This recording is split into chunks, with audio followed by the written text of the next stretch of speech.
esta es la práctica que tiene que ver con la memoria estática RAM 6116. Como primer punto te pide la implementación de un circuito de la figura 8.2, que viene siendo este circuito que tengo aquí en Proteus. Como segundo punto te pregunta por qué no es posible direccionar los 2K que tiene en su totalidad, este y que tampoco está disponible lo que es la anchura de palabra. Y bueno, la razón es que no están conectados, o algunas entradas de dirección están conectadas a tierra. Y con respecto a la anchura de palabra es que tampoco están conectadas o no están conectadas a ninguna parte. Este te pregunta para cuánta capacidad y anchura de palabra está configurada la SRAM. Bueno, la capacidad tenemos que hay 5 entradas de direcciones que están disponibles, que son 5, y la anchura de palabra son 4. Entonces, 12 a la 5 por 4 da la capacidad, que son 1228, pero aquí deberían ser bits.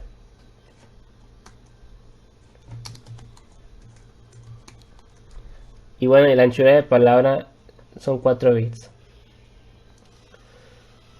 Y en la RAM hay un inversor, el 74LS04, y te pregunta para qué es necesario incluirlo. A lo que he estado observando en el circuito es que cuando se quiere leer, por ejemplo, hay un 1 y entonces el inversor lo cambia a 0 y permite o habilita lo que es la salida. Y de esta manera podemos leer aquí en los LEDs. Y cuando es 0, quiere decir que es una escritura. El inversor acá hay un 1 y deshabilita lo que es la salida, permitiendo que el bus de entrada entre a la memoria y se puede escribir en ella. Entonces, permite la escritura y lectura en lo que es la RAM.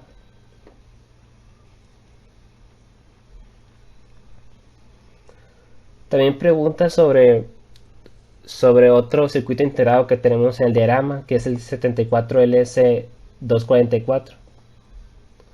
¿Y cuál es la función que tiene este circuito integrado? A lo que he estado observando es que la función es que aísla eléctricamente los datos de entrada con el puerto de entrada y salida de la RAM. De tal manera de que cuando hay, por ejemplo, un ciclo de lectura, en lo que es en el puerto tenemos el dato de salida, pero en ese momento es como si este integrado, como este integrado está en alta impedancia, es como si no estuviera. Si no tuviéramos este integrado, habría un choque eléctrico, un choque de niveles con el bus de salida con el bus de entrada. Y dice, ¿es posible omitirlo? A lo que respondí es que se podría omitir, pero teniendo puertos de entrada y de salida independientes.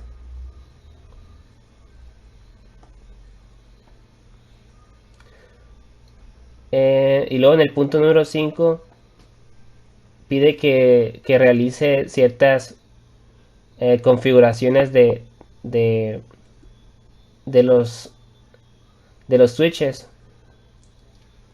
Entonces, en general aquí como no está habilitado el chip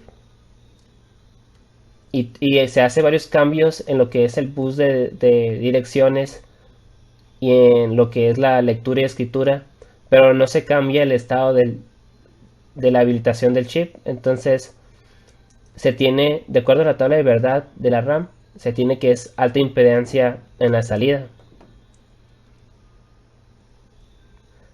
Y luego aquí dice que se retorne RW a nivel alto. Pero como el chip sigue estando en un nivel alto y un nivel alto en el CS, oh perdón, es el CE, un nivel alto, este sigue deshabilitando la memoria, entonces se tendría alta impedancia también.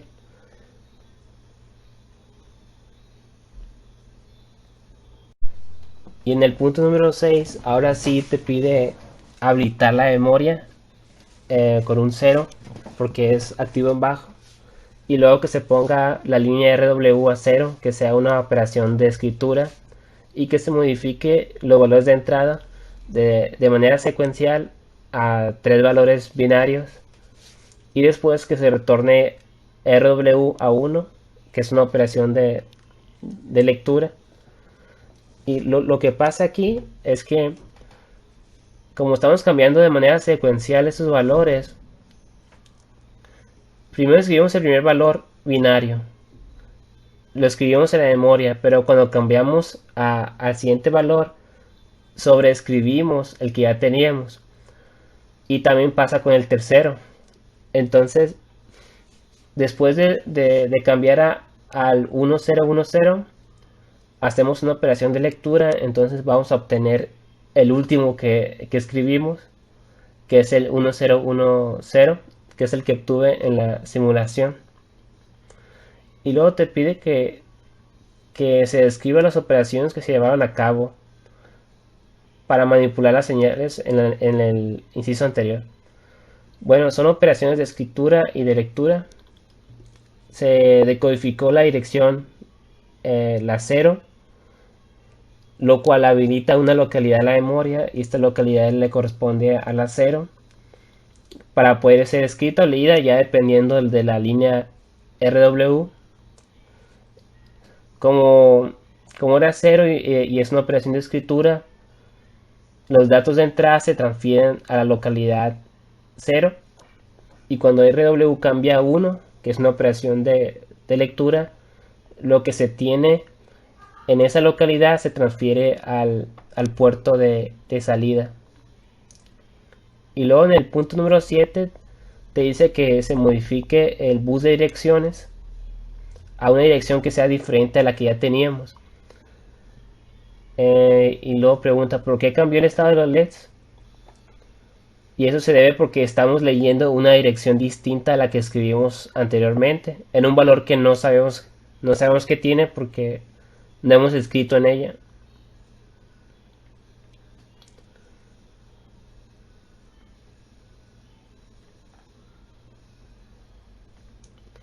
Luego hace unas preguntas sobre el diagrama 8.3.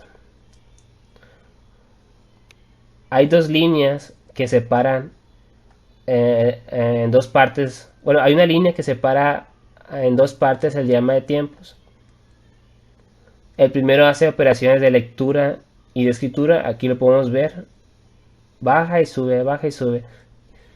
Y en la segunda parte, R se queda constante a un nivel lógico 1, que son operaciones de lectura.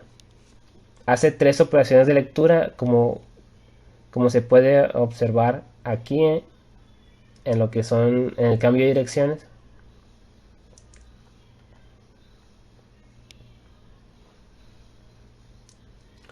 Te pregunta cuántas direcciones distintas y cuántos datos de entrada se plantean en el diagrama. Bueno, son tres direcciones distintas y tres datos.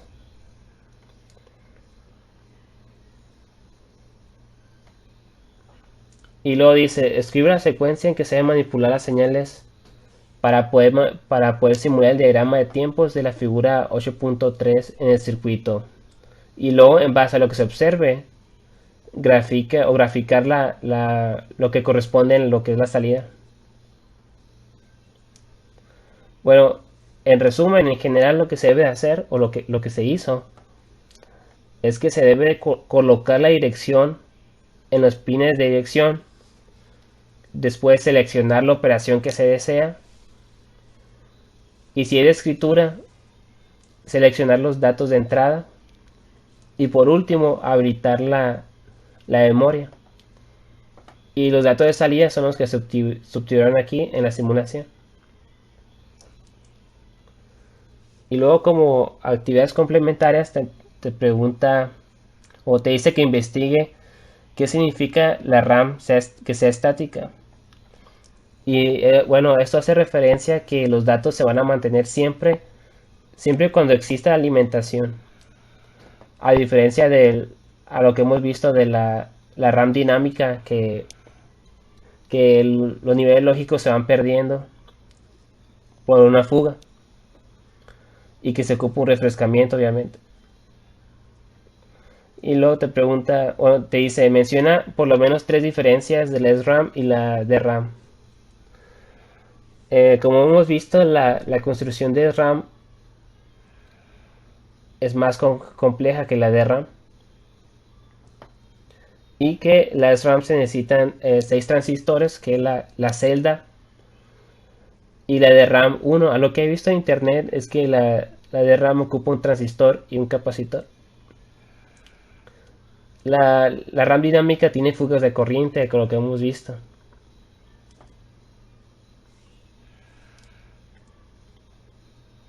Y luego hace referencia a otra SRAM, que es la 6164, y te pregunta sobre las diferencias que tiene. Y vemos que hay diferencia entre capacidad 2024 y 8192 bytes para cada una de ellas. El tiempo de acceso también hay diferencia de 5 nanosegundos. Y el empaquetado. Hay diferentes tipos de empaquetados y vemos que también acá en el SRAM 6164 son de 28 pines.